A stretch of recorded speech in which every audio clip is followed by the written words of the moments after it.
Hey everyone, welcome back to my channel. So today I'm going to talk about providing value. So a lot of people, especially in the real estate industry, always talk about providing value. In fact, if you are a self-employed business person or you run a business or co-own any type of business where you are in the service industry, right? You need to provide value. And this is how you do it. You see, a lot of people will look to their friends, colleagues, and family members and say, hey, I have this product. Please purchase this, even if it is of no value to you. You see, I do music. I ask people to listen to it. But if it is of no value to them, then there is no reason for them to listen to it.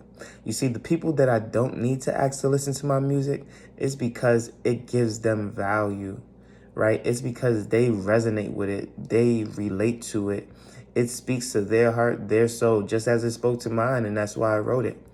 And so when you provide value, when you provide a product or service that is valuable to others, you won't actually need to sell it. It will sell itself. And so a lot of people get frustrated when things don't go their way. And it's because the product or service that you're providing is of no value to the customer that you're looking at.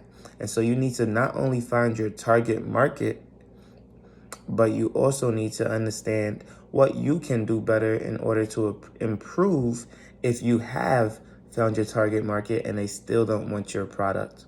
So as a real estate investor, I tell you this because I just went and spoke to this agent. Typically, I'll look on Redfin and Zillow at homes that I might just be interested in buying. I'll just browse through. It's almost like online shopping, but for real estate agents. And for real estate investors. And a lot of the time, I'll see a house every once in a while that fell out of contract once or twice. And so in this particular case, this home had fell out of contract 2 times. It was severely undervalued. It could cash flow today. And not only that, but the home was in an area where I had already purchased the property before. And so I already know the numbers, I know the rents, and I know I can easily rent this out, especially at the price that is listed at. The problem was that I saw all these brand new pictures and it looked really nice. And so I was very confused as to why this home had dropped out of contract 2 times. And the only thing that I could think about as an experienced investor is that it had to be the inspection report. What happened during the inspection report that nobody wants this deal, especially as cheap as it is? And so I reach out to the agent, and the agent says, hey, okay, you want the inspection report? Sure, I'll ask the buyer if they're willing to do that, but I will need a pre-approval from you first. I told the agent, I've never heard that before, and since you are unable to give me the inspection report, don't worry about the deal. I am no longer interested. The agent came back and texted me in less than a minute or two and stated that this is code, and this is what we learned during our schooling, that we are supposed to get a pre-approval first, ask the buyer, and then provide you with the inspection report. And that may very well be true. But for me to get a pre-approved for your property, although it would be very, very easy to get pre-approved for such a low amount, would be me committing more time and effort than needed for this specific deal in order to get more buy-in for this agent, when all they had to do was give me an inspection report that they already had. And the reason I pushed back on this is because in the 2 years that I've been doing this, And over a year that I've been asking for inspection reports, I've never been asked to do that. And although it might be that he is playing it by the book, he is also pushing back already on something very trivial. So I can already tell that if there was to be a negotiation, there's already a fight to take place. Here, push back, push back, push back. And that's not what you want. You want to provide value first and then ask for something in return. So this is how it should have went. You provide the inspection report.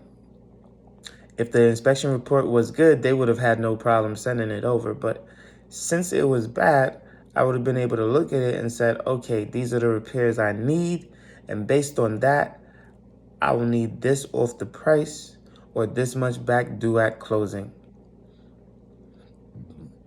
And if we could agree to that, I would then go ahead, move forward, and get this deal done. But instead, they want me to jump through a hoop, come back to them, get an inspection report just to say, you know what? I don't even like this property based on all the damages that it has. Or I like this property and now they're unwilling to budge on certain things. They want more buy-in from me and before I even know whether or not I actually like this property based on all the repairs needed. And so the agent told me that if I truly wanted this property, that I should go and get that pre-approval and send it over to him. The problem is, I don't know if I truly want the property because I haven't seen the inspection report. And there's no way that you could have my buy-in without me knowing that. Based on my experience, I know that inspection reports can be very lengthy and troublesome and more money than it's worth, right? It might cost me more than it's worth. And because of that, I just said, it's not worth my time. You're already pushing back. 2 people went out of contract. The house is well undervalued. It is all for a reason. I am not going to waste my time. So I never replied back to the agent because the agent didn't provide me any value. I am a customer and I wasn't treated as such.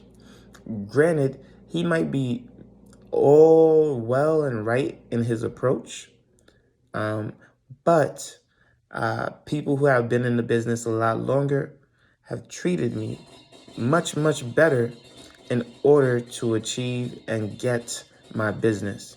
So if you want the business of people, first provide value and then ask, right? It's nothing to say, hey, can I get the inspection report?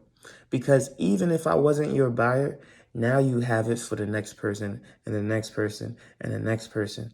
And so that inspection report, the agent probably already had the inspection report. They were probably already given it after 2 people fell out of contract. I'm sure he had to ask questions. Hey, can I see the inspection report? I'm sure any agent would ask to see it to understand what can we do to sell this home and what can we do to market this home so that the inspection report doesn't derail us further and keep this on the market longer, right? So I'm sure if that was an experienced agent, he had already had the inspection report and it should have only taken him 2 minutes to send it to me versus trying to get more out of me to begin with. So again, this is just one example, but whatever your business is, whether it be selling clothes, writing music, being a YouTuber, being a hair designer, whatever it is, make sure you provide value and then ask, and then you will receive, or you should receive, I should say. And if you like this video, if this helps you to understand that people are willing to do what you're not willing to do, right? So, and that's vice versa. Maybe a customer truly wants this home and they'll get the pre-approval prior to everything else. And that is very likely. The only difference is the agent will have to wait another 15 to 30 days for that type of buyer. Whereas you could have been moving on to bigger and better deals. Now you're waiting on the sidelines. Whereas, again, I've never had to do that for an inspection report. And so it'll be much easier for me to just go to somebody else who is uh, more receptive to what I'm looking for in order for me to not waste their time, and my agent's time. And so with that, again, be sure to provide more value than others so that you get the most business. If you like this video, make sure you leave a like, comment, and subscribe. You know I post every single day at 8 a.m. daily, and I can't wait to see you on the next one. Peace.